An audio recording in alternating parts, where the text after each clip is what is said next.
अभी सुबह है, हम फ्रेश हैं, साफ हैं, क्लीन हैं, लेकिन अब दोपहर होगी, फिर शाम होगी, फिर रात होगी। हम ही सुबह फ्रेश क्लीन हैं, हम ही रात तक क्या हो जाएंगे? मैले भी हो जाएंगे, पसीना भी आ जाएगा, थक भी जाएंगे। हम ही सुबह थे, हम ही रात को होंगे, और कल सुबह कौन होगा? हम ही होंगे। ये एक साइकिल हमारा चलता जाता है, मॉर्निंग, आफ्टरनून, इवनिंग, नाइट, फिर मॉर्निंग, आफ्टरनून, इवनिंग, नाइट, हर 24 आवर साइकिल चल रहा है। इसी तरह एक सृष्टि का बड़ा साइकिल है। सतयुग था, फिर त्रेता युग था, फिर द्वापर युग था, फिर कलयुग आया। अभी कौन सा युग? घोर कलयुग। और ये युग मतलब क्या? सिर्फ आत्मा की प्योरिटी 100%, फिर धीरे धीरे 90%, फिर धीरे धीरे 50%, फिर धीरे धीरे कहाँ जाकर पहुंची? 10%। जैसे हम अभी फिजिकली 100% चार्ज्ड, रात तक पहुंचते पहुंचते 10% पे पहुंचेंगे। लेकिन फिर हम क्या करेंगे? रेस्ट करेंगे, साफ करेंगे अपने आप को, और मॉर्निंग में हम फिर से क्लीन हो जाएंगे। तो सृष्टि की सतयुग, त्रेता युग, द्वापर युग, कलयुग, कलयुग के बाद घोर कलयुग। मतलब सिर्फ रात नहीं, घोर रात्रि है। लेकिन फिर घोर रात्रि के बाद क्या आएगा? घोर रात्रि के बाद सुबह आनी है। ऐसे ही थोड़ी रात्रि चलती जाएगी सिर्फ। घोर रात्रि के बाद सुबह आनी ही आनी है। तो घोर कलयुग के बाद क्या आना है? सतयुग आना है। अब वो सतयुग आना है या हमें वो सतयुग लाना है? लाना है। आप पिछले 2 दिन से सतयुग ला रहे हैं। जब एक आत्मा इतना भी एफर्ट करे ना अपने अंदर चेंज लाने की, अगर आपने दिन में एक बार भी जो आप गुस्सा करते थे वो नहीं किया, आपने इस सृष्टि को कलयुग से सतयुग की तरफ लेकर आए। और अगर एक बार किया तो उस सृष्टि को किसकी तरफ लेकर गए? घोर कलयुग की तरफ। तो इस टाइम एक तरफ से बहुत बड़ी पॉपुलेशन होगी जो इस घोर कलयुग को, और एक छोटी सी पॉपुलेशन होगी जो इसी सृष्टि पर रहते हुए अपनी सोच को बदलेगी, अपने संस्कारों को बदलेगी, अपनी वाइब्रेशन को इतना हाई करेगी कि वो इधर रहते हुए ही कौन सी वाइब्रेशन पे पहुंच जाएगी? सतयुग की वाइब्रेशन पे पहुंचेगी। और जब एक फिक्स्ड नंबर ऑफ लोग वो सतयुग की वाइब्रेशन पर पहुंच जाएंगे तो ये सृष्टि सतयुग बन जाएगी। तो सिर्फ अपने को खुशी देने के लिए नहीं है, सृष्टि को शिफ्ट करने के लिए है। ये सारा जो दुख अशांति है इसको खत्म करने के लिए है। नर ऐसी करनी करे जो नर से नारायण बने। करते हैं ना सत्यनारायण की कथा?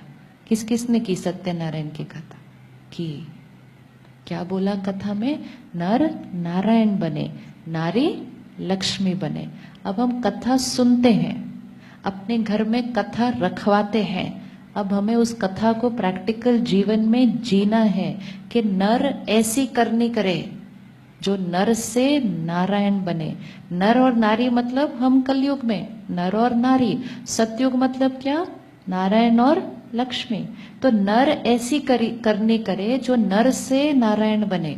मतलब कलयुग में रहकर कोई ऐसी करनी करो जो कलयुग से सतयुगी बन जाओ। तो आप रेडी हैं सतयुग बनाने के लिए? आप रेडी हैं ना सतयुग बनाने के लिए? बिजी तो नहीं कलयुग में? हाँ, बिजी तो हम वैसे भी नहीं हैं। अब क्या करना है? आप देखो देवी देवताओं को कैसे दिखाते हैं, कमल पुष्प पे खड़ा हुआ दिखाते हैं। कमल पुष्प मतलब वो कीचड़ में रहता है, लेकिन वो क्या होता है? डिटैच्ड। तो हम सब आत्माएं क्या होंगी? कलयुग में रहेंगी, जहां सब कुछ चल रहा है, लेकिन सब कुछ चलते हुए के बीच कैसे रहेंगे? डिटैच्ड। कमल पुष्प समान जीवन, प्योर जीवन कलयुग में रहते हुए। दुनिया ने कहा कि अगर प्योर जीवन रहना है तो दुनिया छोड़कर जाना पड़ता है। नहीं, दुनिया में रहना है, घर में रहना है, परिवार में रहना है और जैसे रह रहे थे उससे बहुत ज्यादा अच्छा रहना है, उसको और जोड़ कर रखना है और प्यार से परिवार को बनाना है, सब कुछ के बीच रहते हुए लेकिन कमल पुष्प के समान जीवन बनानी है। तो राजयोग का लक्ष्य क्या है कि मैं आत्मा परमात्मा से कनेक्ट कर अपनी हर संकल्प को श्रेष्ठ बनाकर अपनी सृष्टि को इतना सुंदर बनाऊं कि ये घोर कलयुग क्या बन जाए, सतयुग बन जाए। क्योंकि सतयुग आना ही है, इसको हमें लाना ही होगा। ये और नीचे कितना जाएगा, कितना जाएगा, कितना हम और गिर सकेंगे, जहां बच्चे सेफ नहीं होंगे, बहनें सेफ नहीं होंगी, और अभी कितना गिरेंगे और इससे ज्यादा। It can go on for more. इसको हमें चेंज करना ही है, सतयुग हमें लाना ही है। तो हर रोज एक थॉट क्रिएट करेंगे सुबह, मैं सतयुगी डिवाइन आत्मा हूं, मैं सतयुगी डिवाइन आत्मा हूं। जैसे ही हमने ये थॉट क्रिएट की मैं सतयुगी डिवाइन आत्मा हूं, हमारी फ्रीक्वेंसी कहां गई, ऊपर। हर संकल्प फ्रीक्वेंसी ऑफ एनर्जी है। तो फिर कलयुग में रहते हुए सत्युगी सोच चलेगी, सत्युगी बोल चलेंगे, सत्युगी व्यवहार चलेंगे, फरिश्ता देने वाला। कलयुग और सत्युग में फर्क क्या है? कलयुग में सबको चाहिए, प्यार दो, रिस्पेक्ट दो, मुझे अंडरस्टैंड करो। सत्युग में हाथ कैसा है? इसलिए देने वाले को कहेंगे देवी देवता, देने वाला, दाता। क्या देना है? प्यार देना है, सम्मान देना है, विश्वास करना है, एक्सेप्ट करना है। कलयुग में क्या हो गया? इसलिए वो स्वास्तिक को देखें, वो स्वास्तिक में चारों हाथ बने हुए हैं। स्वास्तिक मतलब स्व अस्तित्व, चारों हाथ उसमें बने हुए हैं। पहले भाग में हाथ कैसा है? पहले भाग में हाथ ऐसा है, ऊपर ऐसे, तो ऐसा है। ऐसा मतलब, ऐसा हाथ मतलब आशीर्वाद, ब्लेसिंग। सेकंड हाथ ऐसा है, मतलब हाथ किधर हो गया? नीचे। थर्ड हाथ कैसा है? द्वापर युग। और चौथा कलयुग में हाथ कैसा है?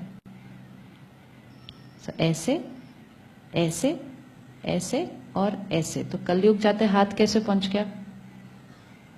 मारने वाला दूसरे को। सतयुग में हाथ कौन सा था? आशीर्वाद देने वाला। अब हमें किससे किस पे शिफ्ट होना है? ऐसे से ऐसे पे शिफ्ट होना है, तब सब कुछ शुभ होगा। स्वास्तिक ड्रॉ करते हैं ना हर जगह, हर चीज में स्वास्तिक ड्रॉ करते हैं कि स्वास्तिक ड्रॉ करेंगे तो सब शुभ हो जाएगा।